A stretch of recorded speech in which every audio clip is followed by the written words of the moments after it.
So this time we're talking about the four blisses. So we've done some preliminary practices leading into Tumo, which we did this last time.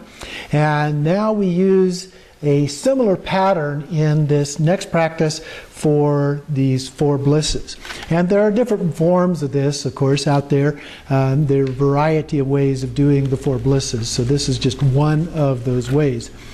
In general, you might describe this as an experience of an incredible lightness of being, this idea of bliss.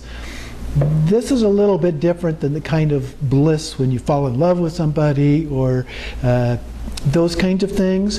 It's just a really light, wonderful feeling. And so these four blisses, which are also sometimes called the four joys. Okay, so you'll see that terminology in some places. Same thing. So we can be thought of as increasing levels of this lightness of being, if you will. And there are ascending and descending blisses. Some focus on one, some focus on the other, some include both. This practice includes both. And so each one builds on the other. So you have this sense of bliss at one level, and then as you go to the next chakra, that increases. And as you go to the next chakra, it increases even more. And so it increases, slowly increases as you go up the chakras from the navel to the heart, to the throat, to the crown. And then as you go down with the descending blisses in this one, it continues to get even stronger, even though the names are the same. So there's names for each of these four. The first one is called bliss. The second one is supreme bliss. The third one is special bliss. And the fourth one is innate bliss. So it doesn't matter whether you're ascending or descending, those are the four levels as you go through those. Now, when you're doing the inner heat of sexual arousal, when you're doing the practices with the karma mudra, then this is approached but without achieving orgasm. So it's really that inner heat of sexual arousal that is associated with it in that particular context. The Contra of the Lamp of Primordial Wisdom says, due to your own awareness issuing forth, the male and female genitals come into contact and joy unceasingly arises. The awareness of the one who experiences joy is also the Dharmakaya. Know its nature. So with that background, I'll give you a copy of the actual text here.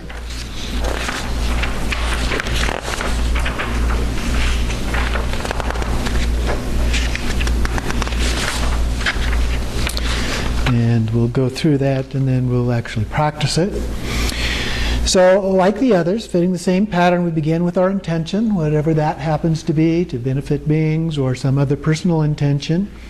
And we recite the brief Nundro preliminary practice. And then we do purification, the 9-round breathing. And then the actual four bliss practices. So from emptiness, we first visualize ourselves as Vajrayogini, as we've been doing in these other completion stage practices. And then, as we did in Tumo, the inner heat of bliss ascends from down below. There are some of these versions that actually start at the top, and we just have descending blisses. So this one starts at the bottom, so we have ascending bliss.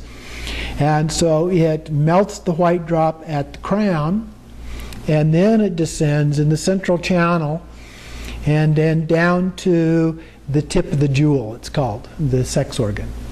And then with increasing practice, one experiences the four blisses ascending. So we have the bliss at the navel, the supreme bliss at the heart, the special bliss at the throat, and the innate bliss at the crown.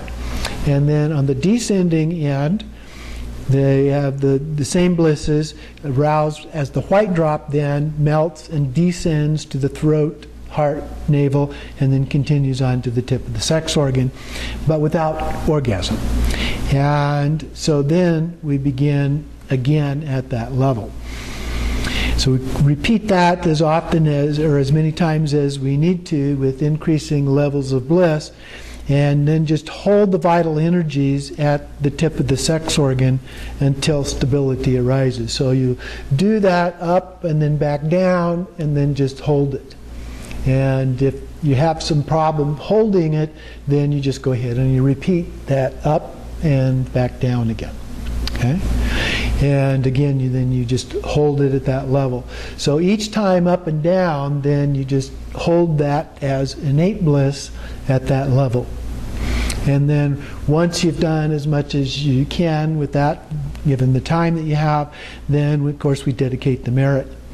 And then in post-meditation, following the practice, we continue the practice of ascending and descending blisses as much as you can in your daily activities. You continue to see yourself as Vajrayogini or whatever other deity that you've selected. And then you, if you have an opportunity, then you just pause and try and do those activities. Now, it can be helpful, it's not required, but it can be helpful to do that with your breath. So on the in-breath, you do the ascending, on the out-breath, you do the descending. Could do the opposite, but that's the more common way. So you're breathing from the bottom. Breathing from the bottom up. Okay. Right. So up on the ascending and then out on the descending is the more common way to do that. And that's